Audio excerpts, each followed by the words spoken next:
Hey everyone, and welcome to The Explainer. Today we are tackling a truly massive and absolutely fascinating topic. So, I want you to picture the entire global economy as this incredibly complex, giant machine. I mean, we're talking billions of moving parts, gears constantly turning, engines humming away.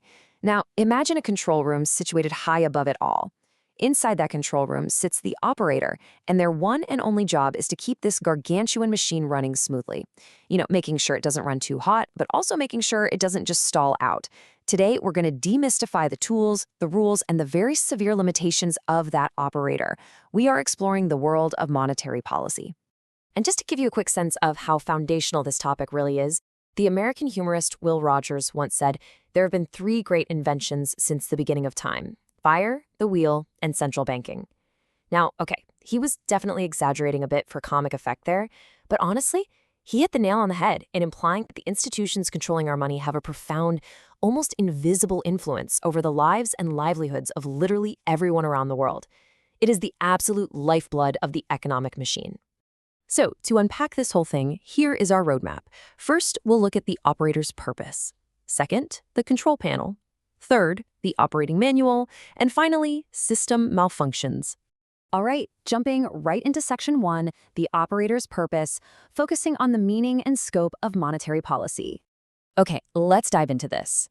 At its most basic level, what actually is monetary policy? Well, it refers to the big decisions made about a nation's system of coin, currency, and banking. In the US, and honestly in most countries, this massive responsibility is handed over to a specialized, independent institution called the central bank. And that independence, that is highly intentional. It separates the money supply from the chaos of day-to-day politics. For the US, that independent body is the Federal Reserve, which we usually just call the Fed. Basically, they're the ones sitting in the operator's chair. Now, a super common pitfall here is confusing the central bank with the government itself. We constantly hear the terms monetary policy and fiscal policy thrown around together in the news, but they are very distinct arms of macroeconomic policy. Monetary policy is strictly the central bank's domain, focusing solely on money, currency, and the banking system.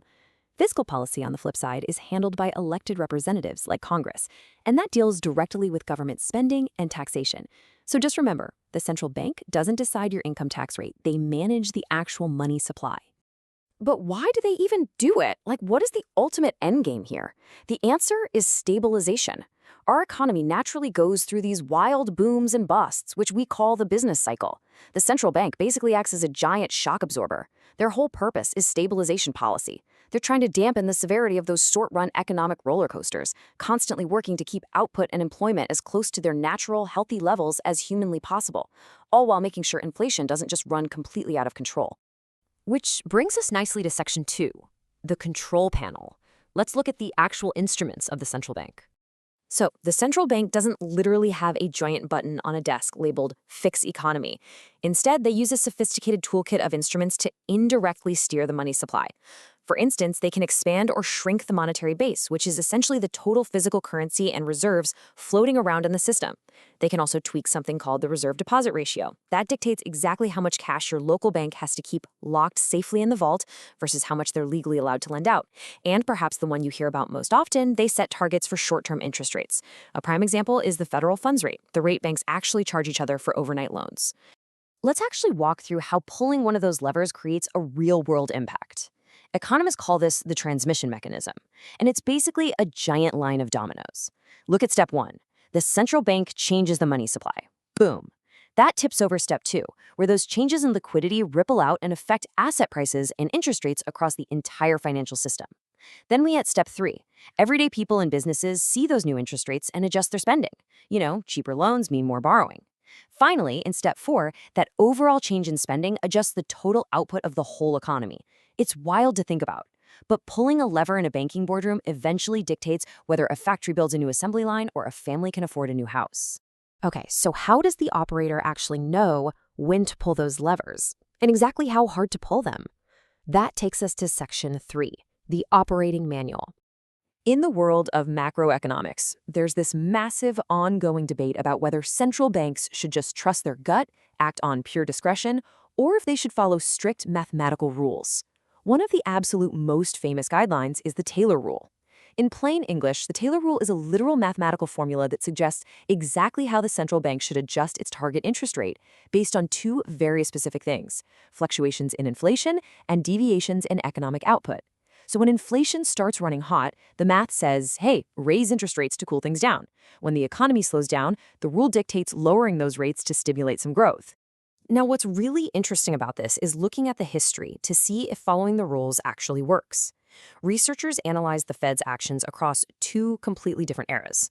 From 1960 to 1978, the Fed's responsiveness to inflation was a negative 0.14. That means they were practically ignoring inflation spikes. They just weren't responding strongly enough, and it led to major economic instability and runaway prices. But fast forward to the Volcker-Greenspan era post-1979, and that responsiveness parameter jumped to 0.72. The central bank started aggressively following the Taylor principle, hiking rates substantially whenever inflation threatened to break out. And guess what? It worked. Following a structured response led to a remarkably more stable economic period. Turns out the operating manual really, really matters. We've seen the machine working perfectly, but what happens when the gears just completely grind to a halt? Let's get into our final section, system malfunctions.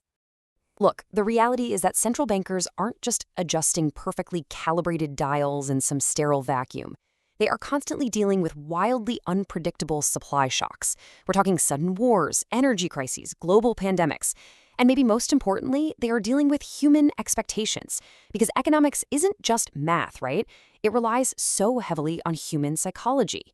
Sometimes even the most powerful policymakers in the world are just left sitting there, hoping and praying that the market actually reacts the way their mathematical models predict it will. And this highlights one of their absolute biggest headaches: timing. We have what economists call inside lags and outside lags. The inside lag is just how long it takes to actually make a decision. Now, for monetary policy, this is incredibly fast. The Fed can literally meet and change interest rates in less than a day. But the outside lag, that is the agonizing part. It takes roughly 6 months for that policy change to actually filter its way through the economy and impact real-world spending, mostly because firms plan their big investments months in advance. The operator is essentially steering a massive cruise ship. You can spin the wheel right now, but that ship is not changing course for miles. But what if you spin the wheel and literally nothing happens? That brings us to a terrifying scenario for any economist: the liquidity trap. This is a severe, worst-case situation where expansionary monetary policy, pumping more money into the system to lower rates, becomes totally and utterly powerless. If the environment is highly uncertain, people and banks might just decide to hoard cash rather than lend it or invest it, no matter how much extra liquidity the central bank provides. It's the classic saying, you can lead a horse to water, but you absolutely cannot make it spend. And that whole liquidity trap nightmare is intimately tied to this specific number, 0%. This is the physical limitation of the central bank's primary tool, often referred to as the zero lower bound. A central bank generally cannot push nominal interest rates below zero. I mean, think about it. Rather than making a loan that actually costs them money with a negative interest rate, a bank or a person would literally just stuff their cash under a mattress. Once rates hit zero, the interest rate lever is pulled all the way back. It physically cannot go any further. Which leaves us with this critical, ongoing challenge in modern macroeconomics. If the central bank is the operator of the machine, and their primary levers suddenly stop working because they've hit the absolute floor, what happens next? When the interest rate hits zero and the economic machine gets severely jammed, who is going to step in to save the economy? It's a question that forces us to look completely beyond monetary policy, and it's something every single focused learner of economics has to wrestle with. Thank you so much for joining me on this explainer, and keep questioning how the machine works.